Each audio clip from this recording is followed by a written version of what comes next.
ये 2008 की बात है। हम कक्षा 8 में थे। राजन हमारी कक्षा का सबसे घमंडी लड़का था।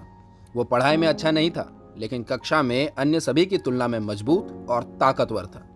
वह किसी का भी टिफिन खा जाता था।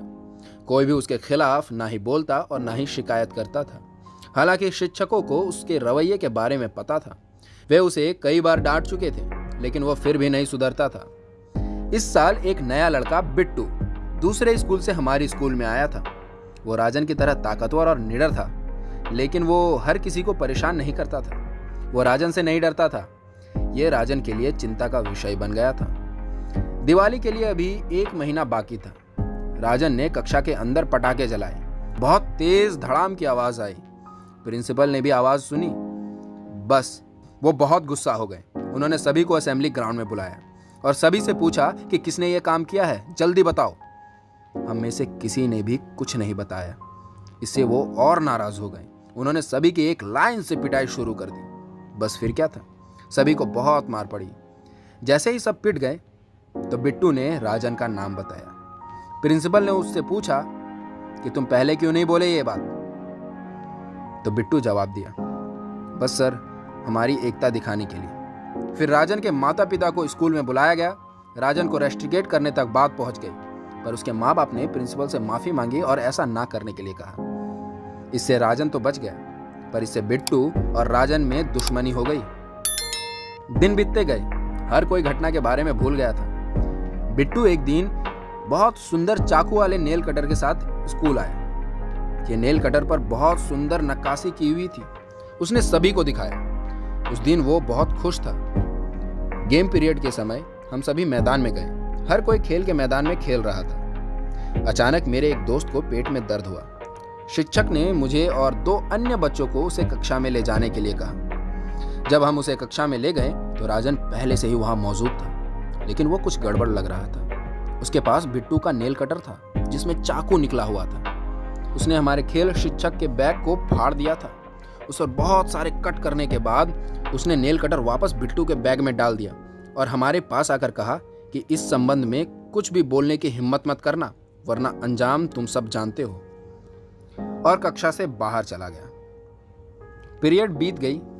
खेल शिक्षक अन्य सभी छात्रों के साथ 5 मिनट के बाद आए। जब उन्होंने अपना बैग देखा तो वह बहुत क्रोधित हुए। उसने डांटती हुई आवाज में पूछा कि यह किसने किया। फिर वो हमारी ओर मुड़ा और पूछा, ये किसने किया? तुम लोग यहां थे ना? बताओ किसने किया?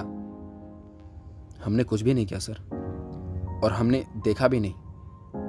हम यहां केवल 5 मिनट से हैं सर, हम तीनों ने एक साथ जवाब दिया। फिर उन्होंने पूछा किसके पास ब्लेड या चाकू है। अब भी हर कोई चुप था। उन्होंने सभी के बैग की जांच शुरू कर दी और बिट्टू के बैग में उन्हें नेल कटर मिला। बिट्टू को शिक्षक ने उसी वक्त एक थप्पड़ लगाया तो बिट्टू रोने लगा और कहता रहा, सर मैंने ऐसा नहीं किया है सर, मैंने ऐसा नहीं किया है। तो शिक्षक बोले, आपको स्कूल से निलंबित कर दिया जाएगा। मैंने अपने दोस्तों से पूछा, चलो शिक्षक को सच बता देते हैं। मेरे दोस्त ने जवाब दिया, याद करो पटाखा मामला में प्रिंसिपल सर ने हमें बेरहमी से पीटा। बिट्टू हमें बचा सकता था, लेकिन उसने ऐसा नहीं किया। मैं अपने दोस्त से सहमत था और देखता रहा। सभी क्लास को फिर से प्रिंसिपल ऑफिस ले जाया गया और प्रिंसिपल अनुशासन के बारे में इतना सख्त था कि उसने कहा कि कैसे कोई भी ऐसा करने की हिम्मत कर सकता है। प्रिंसिपल ने कहा कि अब ये कल से स्कूल नहीं आएगा। प्रिंसिपल ने उसका स्थानांतरण प्रमाण पत्र प्रिंट करने के लिए कलर को ऑर्डर दिया। बिट्टू रोए जा रहा था। मैं बोल पड़ा, 1 मिनट सर, जब हम 5 मिनट पहले कक्षा में आए तो हमने कुछ देखा था। मैंने देखा कि राजन ने शिक्षक के बैग को उस चाकू से फाड़ दिया। उसके बाद उसने उसे वापस रखा और हमें धमकी दी कि हम किसी से कुछ भी ना कहें। सभी चौंक गए। प्रिंसिपल ने बोला, क्या आप इस बारे में श्योर हैं? मैंने कहा, हाँ सर, 100%। फिर प्रिंसिपल पूछी, यहाँ बाहर आओ। राजन, तुम सबसे गंदे लड़के हो।